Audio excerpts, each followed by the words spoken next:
আওয়ামী লীগের শাসনামলের ১৫ বছরে অবৈধভাবে প্রায় ৮০০ কোটি টাকার সম্পদ গড়ে তোলেন খাগড়াছড়ি মানিকছড়ির আওয়ামী লীগের সভাপতি ও সাধারণ সম্পাদক। জমি দখল, বাজারে ইজারা, প্লট বাণিজ্য ও বাগান দখলেরও অভিযোগ রয়েছে তাদের বিরুদ্ধে। প্রশাসনের কাছে অভিযোগ দিয়েও প্রতিকার পায়নি ভুক্তভোগীরা।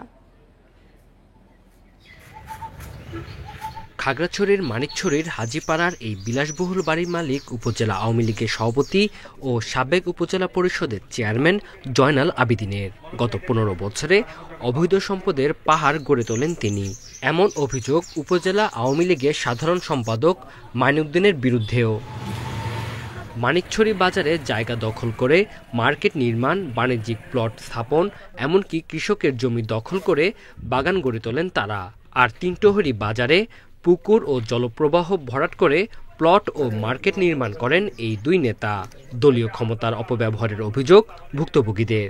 আওয়ামী সরকারের এই লোকেরা জায়গাটার ঘর ছিল, ওই ঘরটার ভাগিয়ে তারা জোরপূর্বক ওই নিয়ে নিছে। চেয়ারম্যান আর কি নাম মাইনুদ্দিন সাহেব, এরা জোরপূর্বক প্লটগুলো নিয়ে গেছে, নেওয়ার পরে অন্য জায়গায় বিক্রি করছে। পাহাড়িদের ধানের জমি দখলের পাশাপাশি ফলের বাগানও দখল করেন জয়নাল ও মাইনুদ্দিন। ১০০ একর এই পরিমাণ জায়গা সে দখল করে বিশাল বড় আপনার বাগান বাড়ি করছে। সরকারি জমি সহ দুই নেতার অবৈধ দখলের বিরুদ্ধে তদন্ত করে ব্যবস্থা নেয়ার আশ্বাস প্রশাসনের। জায়গা দখল করে বিভিন্ন ধরনের বিল্ডিং করা হয়েছে, রিসোর্ট করা হয়েছে, বাগান করা হয়েছে। এই ব্যাপারে আমরা অবগত আছি এবং আমাদের কাছে যদি অভিযোগ দেয় আমরা অবশ্যই আইনগত ব্যবস্থা নেব। আমার কাছে ফরমালি হয়তো কেউ এখন পর্যন্ত আসেন নাই এবং আমরা অভিযোগ পেলে সেটি আমরা আইনগত ব্যবস্থা নিব। যে কোনো ধরনের অবৈধ দখল, বিশেষ করে সরকারি জমিতে যদি অবৈধ দখল থেকে থাকে, সেটি একটি আমাদের নিয়মিত অভিযান চলে।